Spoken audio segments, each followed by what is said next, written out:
macam.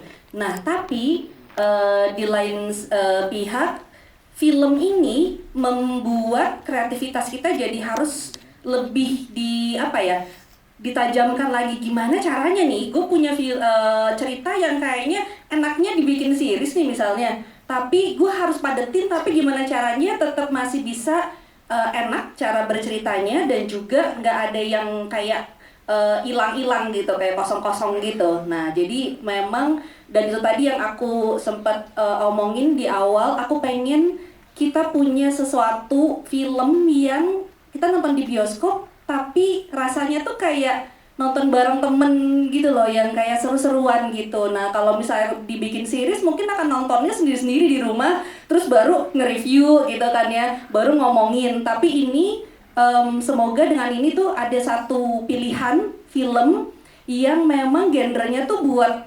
kocak-kocakan, buat lucu-lucuan, buat cringe bareng gitu. Kita tapi bisa nonton di bioskop dan bisa membuat ada rasa baru gitu yang ditimbulkan dengan nonton bersama-sama gitu. Ya, kalau bias ada apa nggak mungkin susah juga ya. Mungkin nanti penonton yang nilai apakah ini beneran worth it atau karena istri produser aja gitu ya. Mungkin harus tunggu pas tayang. Tapi proses kreatifnya sih nggak ada perbedaan sih, Di. Maksudnya seperti film Imaginary yang udah-udah, kita sangat serius mau persiapan skrip. Kayak ini kurang lebih 1,5 tahun ya nulisnya, kurang lebih dari awal 2023 kan mulai nulis kan. 1,5 tahun kurang lebih.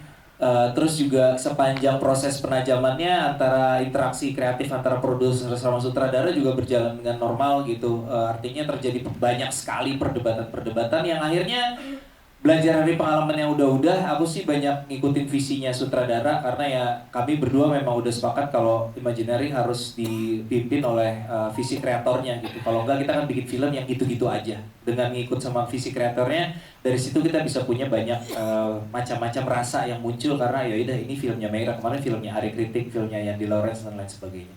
Itu sih. Jadi proses kreatif rasanya mirip-mirip aja, hasilnya seperti apa. Mungkin bedanya film ini adalah kami berdua sebagai produser itu bukan penikmat drakor.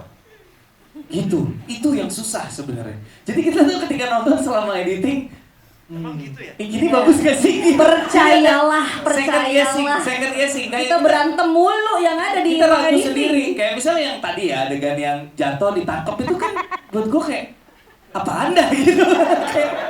Kok kayak FTP gitu kan. Tapi enggak, drakor emang gitu. Oh ya udah gitu. Jadi ada banyak momen-momen yang kita merasa oke, ada saatnya kita nggak relate sama referensinya, tapi ketika kita akhirnya bikin screening, di situ kita baru paham. Oh gitu, benar. Ini yang Ya udah, benar, berarti dimaksud reaksi-reaksi. Jadi kita waktu itu screening sekitar 30-an orang ya, di 30-an orang, dan kita sengaja mostly cewek ya. Mungkin sekitar 80% perempuan kan. Jadi beberapa hal yang kita debat tuh kita tanya, ya udah ntar di FGD ya. Kalau mereka bilang ini, nurut kita lihat di kita. FGD. Kita kalah tetap berdua.